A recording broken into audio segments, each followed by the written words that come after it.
देखो चैप्टर का नाम क्या है, सर्कुलर फ्लो ऑफ इनकम। उसके क्विक रिवीजन नोट्स हैं। चैप्टर नंबर 3 है पंजाब बोर्ड की बुक में, पर सीबीएसई की बुक में ये सेकंड चैप्टर में ही है। पहला टॉपिक आता है structure of the macro economic. Structure का मतलब होता है एक पूरे देश को कितने सेक्टर्स में बांटा गया है। The economic of the country classified into the different sectors. क्यों? क्योंकि उसको मेजर कर सके हम नेशनल इनकम को। तो ये सेक्टर कौन से हैं? पहला है producer sector, house hold sector, government sector, rest of the world and the financial sector. Producer sector कौन सा सेक्टर होता है? जो प्रोडक्शन को चला रहा है, जो गुड्स एंड सर्विसेज को प्रोड्यूस कर रहा है। कोई फर्म है, फैक्ट्री है ना, वो सारे कौन सा सेक्टर है? प्रोड्यूसर सेक्टर है। दूसरा सेक्टर आता है house hold sector, which consumer goods and services, यानी कि जो प्रोड्यूसर सेक्टर से गुड्स एंड सर्विसेज को क्या कर रहा है? खरीद रहा है। क्यों? क्योंकि अपनी वांट्स को सेटिस्फाई करने के लिए। House hold sector, this is also known as the owner of the production. इनको हर फैक्टर का ओनर बोला जाता है। नेक्स्ट आता है गवर्नमेंट सेक्टर। गवर्नमेंट सेक्टर कौन होते हैं? जो एडमिनिस्ट्रेटिव यूनिट है कंट्री को, पूरे देश को चलाते हैं, टैक्स लेके सब्सिडरीज को प्रोवाइड करते हैं। नेक्स्ट सेक्टर आता है rest of the world sector, जिसमें आता है ग्लोबलाइजेशन, जिसमें हम इन्वॉल्व करते हैं इंपोर्ट एंड एक्सपोर्ट। लास्ट आता है फाइनेंशियल सेक्टर, जिसको कैपिटल मार्केट भी बोलते हैं। फाइनेंशियल सेक्टर कौन सा है? Banking sector. बैंकिंग सेक्टर क्या करता है? डिपॉजिट को एक्सेप्ट करता है और लोन देता है, जो इनके साथ है। मेन सेक्टर ये है producer sector, house hold sector, government sector and rest of the world sector. जब हम क्लोज इकोनॉमिक पढ़ेंगे तो पहले पढ़ेंगे producer and house hold sector, government sector, ये क्लोज इकोनॉमिक है जो एक देश के अंदर चल रही है। जब हम रेस्ट ऑफ द वर्ल्ड को इंक्लूड कर देंगे तो इसको ओपन इकोनॉमिक बोलते हैं। अब पढ़े ये सेक्टर, उसके बाद आता है ये सारे circular flow of income. Circular flow का मतलब क्या है? Mutual interdependence among the different sector. सारे सेक्टर क्या है? एक दूसरे के ऊपर म्यूचुअली डिपेंडेड है। डिपेंडेड है कैसे? हाउस होल्ड सेक्टर को गुड्स एंड सर्विसेज चाहिए, ठीक है, अपनी वांट्स को सेटिस्फाई करने के लिए, और फिर ये इसको पेमेंट दे देगा। और प्रोड्यूसर सेक्टर को क्या चाहिए? इससे फैक्टर सर्विसेज चाहिए, और फिर ये इसकी रिसिप्ट दे देगा। अब यहाँ क्वेश्चन आता है फैक्टर सर्विसेज क्या होती है। House hold sector producer sector को फैक्टर सर्विसेज दे रहा है, जैसे काम करने के लिए उसको लैंड दे रहा है, लेबर दे रहा है, कैपिटल दे रहा है, और अगर खुद चला रहा है तो वो एंटरप्रेन्योर दे रहा है। तो इसीलिए उसने उसको फैक्टर सर्विसेज दी, और इसके बदले में इसको ये फैक्टर पेमेंट कर रहा है। लैंड के बदले में रेंट दे रहा है, कैपिटल के बदले में इंटरेस्ट दे रहा है, और एंटरप्रेन्योर के बदले में प्रॉफिट दे रहा है, लेबर के बदले में वेजेस एंड सैलरी दे रहा है। थर्ड सेक्टर हमने पढ़ा गवर्नमेंट। गवर्नमेंट भी इन सेक्टर के ऊपर म्यूचुअली डिपेंडेड है, टैक्स लेता है, इन्हीं को सब्सिडरीज देता है, कुछ ट्रांसफर देता है, प्रोड्यूसर सेक्टर से कुछ खरीदता है तो इनको पेमेंट ट्रांसफर करता है। तो ये इनमें बताना क्या चाह रहे हैं कि सारे सेक्टर क्या है? म्यूचुअली एक दूसरे के ऊपर डिपेंडेड है। हाउस होल्ड ने क्या किया? गुड्स एंड सर्विसेज की, फिर रिटर्न में उसको पेमेंट कर दी। Economic transaction among the different sector continuously ऐसे रेगुलर चलते रहते हैं, क्योंकि टॉपिक का नाम क्या है? Circular flow of income. Circle का मतलब होता है घूमना। फ्लो क्या हो रहा है? इनकम का फ्लो हो रहा है, वो इस सर्कल वाइज घूम रही है। कभी ये इसकी इनकम है तो कभी ये इसकी पेमेंट है। ये प्रोसेस क्या है? कॉन्टिन्यूसली रेगुलरली ऐसे ही चल रहा है, कॉन्टिन्यूसली प्रोसेस चलता रहता है। The process sector acquired factor services and make the factor payment. House hold sector उसको फैक्टर सर्विसेज दे रहा है और प्रोड्यूसर सेक्टर उसको फैक्टर पेमेंट दे रहा है। This is called circular flow of income. इसी को बोलते हैं कि इनकम क्या कर रही है? सर्कल में घूम रही है। नेक्स्ट आता है इस फ्लो को दो पार्ट्स में बांटा। एक बोला रियल फ्लो, दूसरा बोला वॉलेंटरी फ्लो। रियल फ्लो क्या होता है? देखो चार चीजें हुई, उसने उसको गुड्स एंड सर्विसेज दी, फिर उसने उसको पेमेंट दे दी, और फिर इसने इसको फैक्टर सर्विसेज दी, और उसने उसको फैक्टर पेमेंट कर दी। तो जब हमने दो पार्ट को अलग किया, जहाँ पे हमने सिर्फ गुड्स एंड सर्विसेज को, हाउस होल्ड को उसने गुड्स बना के दी थी और हाउस होल्ड ने उसको फैक्टर सर्विसेज दी थी, तो जहाँ पे मनी नहीं है उस फ्लो को हम रियल फ्लो बोलते हैं। The flow of goods and services among the different sector of economic. House hold को गुड्स एंड सर्विसेज चाहिए थी, प्रोड्यूसर सेक्टर को फैक्टर सर्विसेज चाहिए थी, जैसे लैंड, लेबर, कैपिटल, एंटरप्रेन्योर। तो ऐसे फ्लो को जहाँ मनी के बारे में बात नहीं हुई है, उस फ्लो को हम रियल फ्लो बोलते हैं। जैसे हाउस होल्ड ने इससे गुड्स एंड सर्विसेज ली, इसने इसको फैक्टर सर्विसेज वो दे दी, तो ये क्या है, रियल फ्लो है। नेक्स्ट आता है मॉनेटरी फ्लो, जिसमें सिर्फ मनी की बात की है, the flow of money among the various sector of economic. House hold ने इससे गुड्स एंड सर्विसेज ली थी, उसके बदले में एक्सपेंडिचर किया। प्रोड्यूसर सेक्टर ने क्या की थी, उसकी फैक्टर पेमेंट की थी। लैंड के बदले में रेंट, लेबर के बदले में वेजेस, कैपिटल के बदले में इंटरेस्ट, एंटरप्रेन्योर के बदले में प्रॉफिट। फिर इसने इसको पेमेंट की गुड्स एंड सर्विसेज की, इसने इसको पेमेंट की फैक्टर सर्विसेज की। जहां मनी का फ्लो बताया गया उस फ्लो को हम क्या बोलते हैं, monetary flow. Real flow, this is also known as the physical flow, क्योंकि सिर्फ गुड्स एंड सर्विसेज का फ्लो चल रहा है इसलिए इसको फिजिकल फ्लो भी बोला जाता है। और मनी फ्लो को नॉमिनल फ्लो भी बोला जाता है, क्योंकि इसमें सिर्फ मनी का फ्लो हो रहा है। Return provide in the finish goods and services, इसमें कौन सी गुड्स प्रोवाइड की जा रही है, फिनिश गुड्स जो पूरी बन चुकी है। Inward in the terms of wages and salary, rent, और इसमें कैसे पेमेंट हो रही है, wages, salary, rent and interest के बेसिस पे। नेक्स्ट क्वेश्चन आता है stages of circular flow of income. कहते हैं ये जो सर्कुलर इनकम चल रही है उसमें कितने स्टेजेस हैं। पहली स्टेज है stage of production, stage of distribution, stage of consumption. यानी कि पहले फैक्ट्री वाले ने गुड्स को बनाया, क्या किया, उसने अपनी इनकम को जनरेट किया। गुड्स को क्यों बना रहा है, कमाने के लिए, तो इस स्टेज पे उसने इनकम को जनरेट किया। फिर क्या किया, इस इनकम को डिस्ट्रीब्यूशन ऑफ इनकम, इनकम कमाने के बाद उसने डिस्ट्रीब्यूट कर दिया। अपने एम्प्लॉइज को सैलरी दी, लैंड का रेंट दिया, कैपिटल का इंटरेस्ट दिया, तो जो भी सरप्लस बचा उसको खुद रख लिया। तो उसने क्या कर दिया, इनकम जो कमाई थी उसको डिस्ट्रीब्यूट कर दिया। तो इसको कौन सी स्टेज बोलते हैं, स्टेज ऑफ डिस्ट्रीब्यूशन।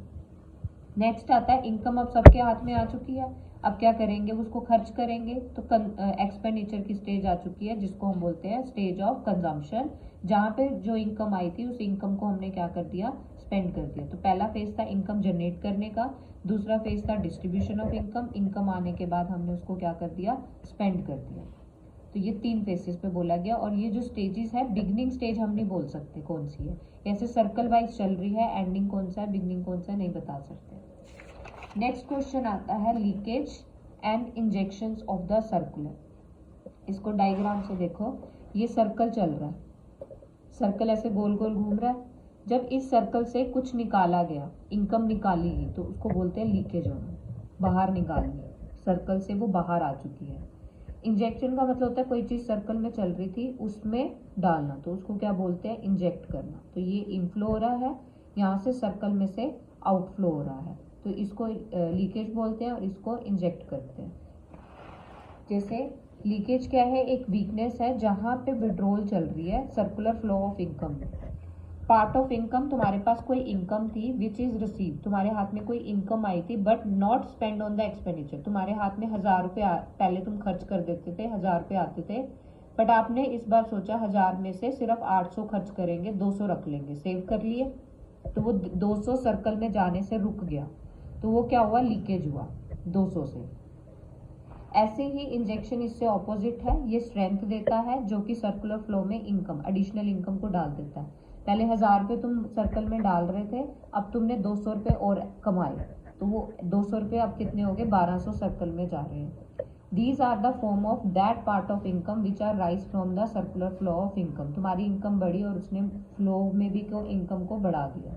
लीकेज के क्या एग्जाम्पल है, सेव करना, पेमेंट ऑफ इम्पोर्ट, इसमें क्यों, क्योंकि हमारे देश में इनकम घूम रही थी, अब तुमने बाहर से कोई चीज मंगाई, वहां पेमेंट कर दी, वो फॉरेन कंट्री में वो पेमेंट चलेगी, तो हमारे सर्कल में तो रही नहीं। तो जब हम इम्पोर्ट की पेमेंट करते हैं वो भी किसका पार्ट है, लीकेज का पार्ट है।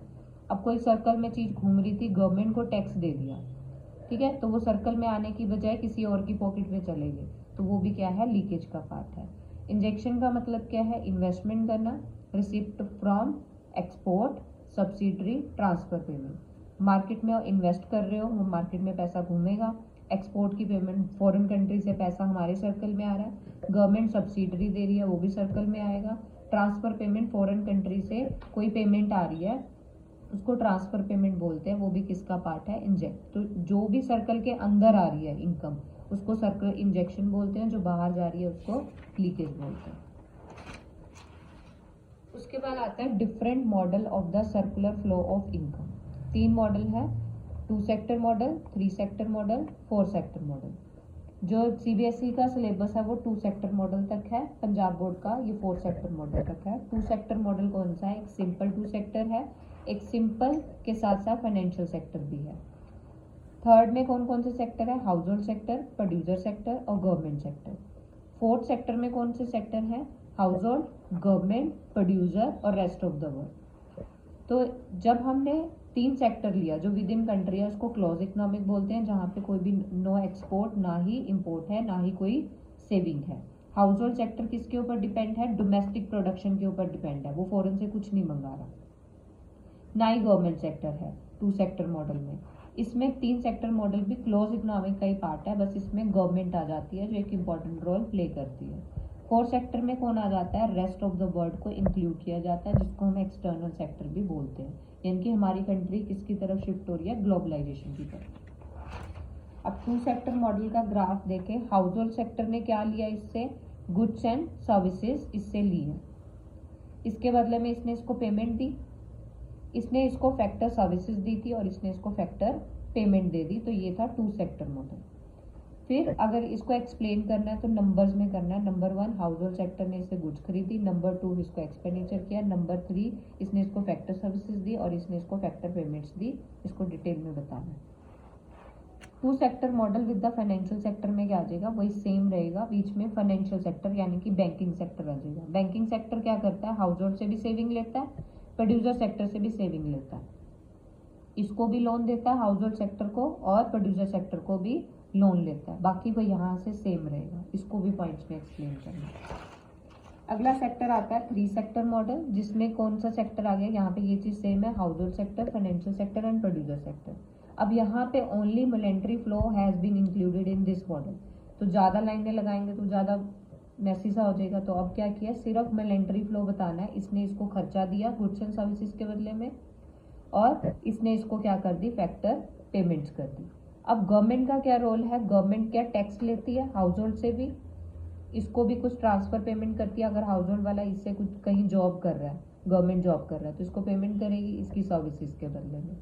प्रोड्यूसर सेक्टर के साथ भी यही लिंक। अगला सेक्टर आता है 4 सेक्टर मॉडल, जिसमें रेस्ट ऑफ द वर्ल्ड भी आ गया, फाइनेंशियल सेक्टर भी है, हाउस होल्ड भी है, गवर्नमेंट भी है। यहाँ से ये चीज सेम रहेगी। रेस्ट ऑफ द वर्ल्ड के साथ कैसी ट्रांजेक्शन होती है? अगर तुम इंपोर्ट कर रहे हो तो इसको पेमेंट करोगे, ठीक है। अगर इन्वेस्ट कर रहे हो तो ये पेमेंट करेगा। प्रोड्यूसर के साथ क्या चीज होती है कि अगर ये एक्सपोर्ट कर रहा है अपनी गुड्स को तो ये पेमेंट अब ये देगा या पेमेंट ऑफ इंपोर्ट देगा। तो इसमें इंपोर्ट और एक्सपोर्ट को बताना है।